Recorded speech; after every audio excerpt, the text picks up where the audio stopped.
World top rankings ఉన్న యూనివర్సిటీస్లో ఎలాంటి IELTS రాయకుండా ఫ్రీ ఎడ్యుకేషన్ అండ్ స్కాలర్షిప్ అందుకోవాలంటే కాంటాక్ట్ విదేశ్ కన్సల్ట్స్. నమస్తే.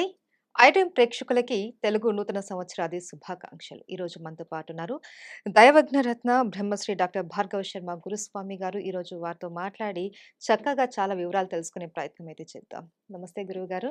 నమస్కారం అమ్మా. గురువుగారు, మీకు నూతన సంవత్సరాది శుభాకాంక్షలండి. అమ్మా మీకు కూడా క్రోధినామ సంవత్సర శుభాకాంక్షలు, తెలుగు నూతన సంవత్సర శుభాకాంక్షలు. ధన్యవాదాలు గురువుగారు. గురువుగారు, ఇప్పుడు మీరు చెప్పారు క్రోధినామ సంవత్సరం అని. నా మొదటి డౌట్ అదే. ఏంటి అంటే 60 మాసాలు మనకు 60 నెలల పేర్లు ఉన్నాయి. సంవత్సరాలు. సంవత్సరాల పేర్లు ఉన్నాయి మనకి. అవును. మనం చూసుకున్నట్లయితే ఇప్పుడు క్రోధినామ సంవత్సరం. క్రోధం అనంగానే కోపం. అంటే ఈ సంవత్సరం మనకంతా కోపం ఇలానే ఉంటుందా ఏంటి? పేర్లు వినంగానే మనకు కొన్ని కొన్ని అర్థమవుతూ ఉంటాయి. మనం గతంలో గూడా చూసుకున్నాం. రాక్షసనామ సంవత్సరం అవును. అని అలాగా. అవును. సో, ఈ సంవత్సరం ఏంటి క్రోధినామం అని ఎలా వచ్చింది? దాని గురించి కాస్త వివరంగా తెలియజేస్తారా? అమ్మా 60 సంవత్సరాలు. 60 సంవత్సరాలని ప్రతి 5 సంవత్సరాలకు ఒక భాగంగా నిర్ణయించడం జరిగింది మన యొక్క పెద్దవాళ్ళు. ఈ యొక్క సంవత్సరాలని, మిగతా నెలలని వీటన్నిటిని కూడా గణితం వేసినటువంటి మన పూర్వీకులు, మహారుషులు. హ్మ్. మీరు కేవలం ఈ ఒక్క సంవత్సరం గురించే చూస్తున్నారు. మీరు గమనించాల్సింది ఏంటంటే ప్రతి 5 సంవత్సరాలకు ఒకసారి ఈ యొక్క పేర్లలో మార్పొస్తుంది. హ్మ్. 5 సంవత్సరాలు. అంటే ఇప్పుడు నడుస్తోంది శోభకృత్నామ హ్మ్. సంవత్సరం. అంటే శుభం అంటూ ఉంటారు. పోయిన సంవత్సరం శుభకృత్నామ సంవత్సరం, హ్మ్. ఆనందనామ సంవత్సరం. అంటే ఒక 5 సంవత్సరాలు పాజిటివ్ నేమ్స్ ఉంటాయి. హ్మ్. ఒక 5 సంవత్సరాలు దాదాపుగా ఇలా నెగెటివ్ నేమ్స్ ఉంటాయి. హ్మ్. పాజిటివ్ నేమ్స్ ఉన్నాయి కదా అని టోటల్‌గా పాజిటివ్‌గా ఉంటుందని కాదు. నెగెటివ్ నేమ్స్ ఉన్నాయి కదా అని చెప్పి టోటల్‌గా నెగెటివ్‌గా ఉంటుందని కాదు. హ్మ్. ఫర్ ఎగ్జాంపుల్ మనం గమనిస్తే 2019 ఎండింగ్‌లో చైనాలో మొదలైనటువంటి పెద్ద కరోనా. ఉత్పాతము అది 2022 ప్రారంభం దాకా అంటే మనకి 2020 సంవత్సరం ఉగాది సమయంలోనే మనకి లాక్‌డౌన్ స్టార్ట్ అయింది. హ్మ్. అవును. ఉగాదికి మార్చ్‌లో. హ్మ్. మార్చి నెలలో 1, 2 రోజుల ముందు అవును. అనుకుంటాను. మార్చి 22, 21 ఆ టైంలో. అప్పటి హ్మ్. నుంచి మనకి 25ను, 26ను మనకి ఉగాది పండగొచ్చింది. హ్మ్. కాబట్టి ఉగాది పండగ మనకి లాక్‌డౌన్‌తోనే క్లోజ్ అలా అయింది. హ్మ్. మరి ఆ సంవత్సరం అద్భుతమైన పేరుంది గదా! మరి ఆ హ్మ్. సంవత్సరం కేవలం మన భారతదేశ ప్రజలే గాకుండా ప్రపంచంలోని ప్రజలందరూ గూడా తిప్పలు పడ్డారుగా. అవును. పోయిన సంవత్సరం శోభాకృత్నామ సంవత్సరం, శుభకృత్నామ సంవత్సరం.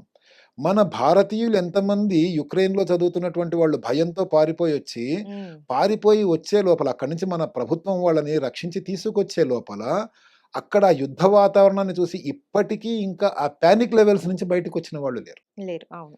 ఇప్పటికీ బయటికెళ్ళి చదువుకుంటామంటే భయంతో గజగజలాడిపోతున్నటువంటి వాళ్ళని నేను ఎంతో మందిని చూశాను. హ్మ్. అక్కడి హ్మ్. నుంచి మెడిసిన్స్ చదువుతూ ఇక్కడికొచ్చినటువంటి అవును. వాళ్ళని. హ్మ్. అంటే ఆ సంవత్సరం అంతా కూడా అలాగే జరిగిందా? హ్మ్.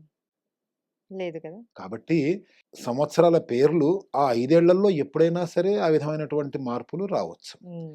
అలాగని జెప్పేసి అన్ని రోజులు చెడ్డవి కాదు, అన్ని రోజులు మంచివి మంచివి కాదు. కాదు. మనము జన్మించినటువంటి ఘడియ, ఆ సమయంలో గ్రహ సంపత్తి, ఆ సమయములో గ్రహాల యొక్క మూవ్‌మెంట్ ఎలా ఉంది, మనం ఏ లగ్నంలో జన్మించాము, లగ్నము నుంచి శుభస్థానాలలో ఉన్న గ్రహాలేంటి, దుష్టస్థానాలలో ఉన్న గ్రహాలేంటి, హ్మ్. మనము జన్మించిన నక్షత్రానికి ఆ సమయంలో దుర్ముహూర్తాలు, వర్జ్యాలు ఇలా ఏమన్నా ఉన్నాయా, దంతములతో పుట్టామా, పేగు మెడలో వేసుకొని పుట్టామా, మన పూర్వ జన్మ యొక్క ఫలితం ఏదన్నా మనల్ని వెంటబడుతూ వచ్చిందా, ఇవన్నీ కూడా హ్మ్.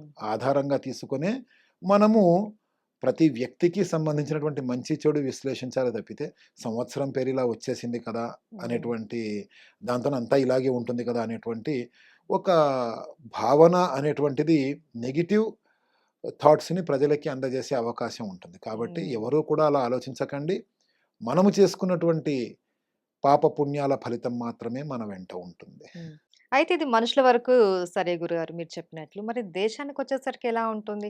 అయితే ఈ క్రోధినామ సంవత్సరం అన్నది దేశం మీద ఎలాంటి ఫలితాలు చూపించబోతుంది? గత 5 సంవత్సరాల నుంచి మన భారతదేశానికి శుభమైనటువంటి పేర్లతోనే ఉన్నటువంటి మన యొక్క ఈ సంవత్సరాలు గడిచినాయి. హ్మ్. చాలా శుభంగానే ఉంది. 5 సంవత్సరాల్లోనూ కూడా చాలా అద్భుతమైనటువంటి ఫలితాలని ప్రపంచవ్యాప్తంగా మంచి స్థానాన్ని మన భారతదేశం పొందుతోంది. అంతకుముందు 5 సంవత్సరాలు కొంచెం దుష్టనామాలు ఉన్నటువంటి సంవత్సరాలొచ్చాయి. అప్పుడున్నటువంటి ప్రధానమంత్రి, ఇప్పుడున్నటువంటి ప్రధానమంత్రి కూడా ఒకళ్ళే. కాకపోతే అప్పుడు బలం కొంచెం తగ్గి ఉండడం మూలంగా 2 సభల్లోనూ కూడా ఆ యొక్క ప్రధానమంత్రి సరి అయినటువంటి నిర్ణయాలని సరియైన సమయంలో తీసుకోలేకపోవటం మూలంగా కొంచెం కుంటుపడింది. ఇప్పుడు మళ్ళీ ఈ 5 సంవత్సరాల నుంచి అద్భుతంగా ఉంది.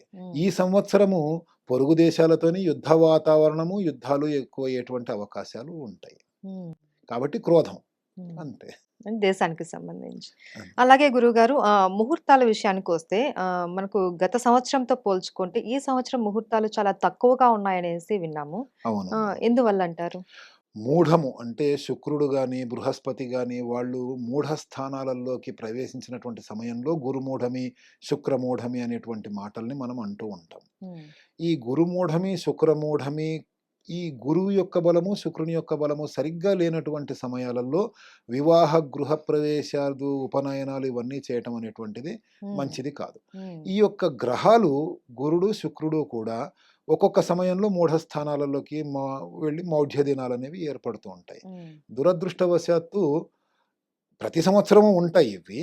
కాకపోతే ఈ సంవత్సరం దురదృష్టవశాత్తు శుభ మాసాలు అంటే ఏవైతే ముహూర్తాలకు అనుకూలంగా ఉండేటువంటి మాసాలు ఉంటాయో అంటే చైత్రం, వైశాఖం, జ్యేష్టం ఈ మాసాలలో ఈ యొక్క బృహస్పతి, శుక్రుడు మూఢములోకి వెళ్ళిపోవటం మూలంగా ఈ 3 నెలలు మనకి ముహూర్తాలు ఎక్కువగా లేవంటే మనకి ఆఖరి ముహూర్తము ఉగాది మనకి ఏప్రిల్ 9వ తారీఖు నాడు వస్తే 2024 సంవత్సరం ఏప్రిల్ 9వ తారీఖు నాడు ఉగాది వస్తే మనకి 22, 24 తారీఖుల మధ్యలో ముహూర్తాలు అయిపోతున్నాయి. అంటే గురుమూఢమి, శుక్రమూఢమి ఇవన్నీ కూడా కంటిన్యూగా వచ్చేస్తుంది.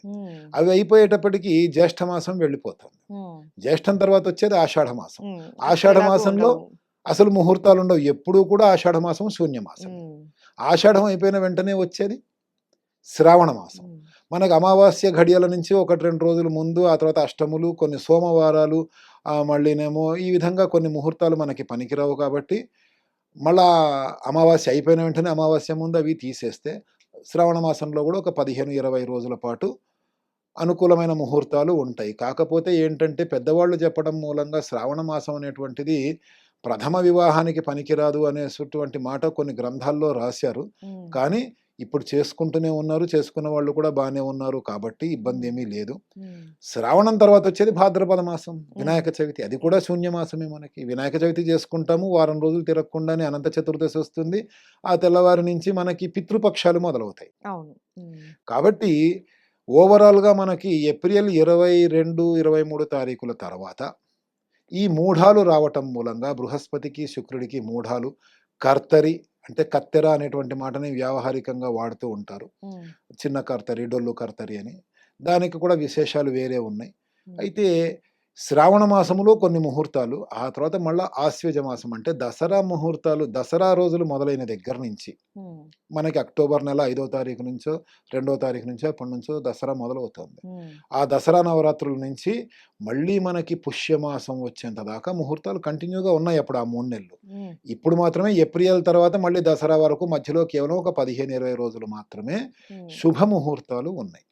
ఇంకా కర్తరి అనేటువంటి మాట, ఈ కత్తెరలో పెళ్లిళ్ళు చేయొచ్చు. మామూలుగా కర్తరి విషయంలో పెళ్లిళ్ళకి అభ్యంతరాలు ఏమీ లేవు. పెళ్లిళ్ళకి, ఉపనయనాలకి వీటికి అభ్యంతరాలు ఏమీ లేవు. కానీ మట్టి పనులు, కర్ర పనులు, మళ్ళా గృహ ప్రవేశాలు, శంకుస్థాపనలు ఈ కార్యక్రమాలు చేయడానికి పనికిరాదు కర్తరి. ఇంకో విషయం ఏంటంటే ఉత్తరాయణ పుణ్యకాలం ఏదైతే మనకి జనవరి 14న సూర్యుడు ఎప్పుడైతే మకర రాశిలోకి ప్రవేశించిన తర్వాత ఉత్తరాయణం మొదలవుతుందో అది జూన్, జూలై, ఆషాఢ మాసం వెళ్ళేంత వరకు కూడా మనకి ఉత్తరాయణ పుణ్యకాలం ఉంటుంది.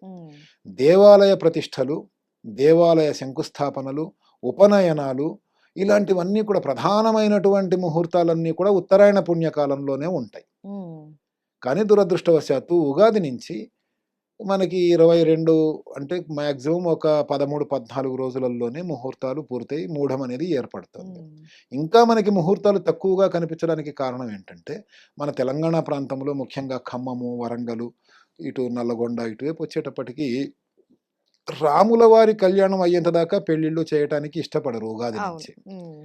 రాముల వారి మీద అక్షంతలు పడ్డాకే పెళ్ళిళ్ళు చేస్తామంటారు. హ్మ్. 9వ తారీఖు నాడు ఉగాది అయితే అక్కడి నుంచి నవమి మళ్ళా ఒక 8 రోజులు టైం పెట్టుకుంటే మనకి 17, 18 తారీఖులలో శ్రీరామనవమి పూర్తయితే దశమి, ఏకాదశి మనకి మొదలవుతాయి. అప్పటి నుంచి 17, 18 తర్వాత 22, 23 తారీఖులకి ఎంత సమయం ఉంది?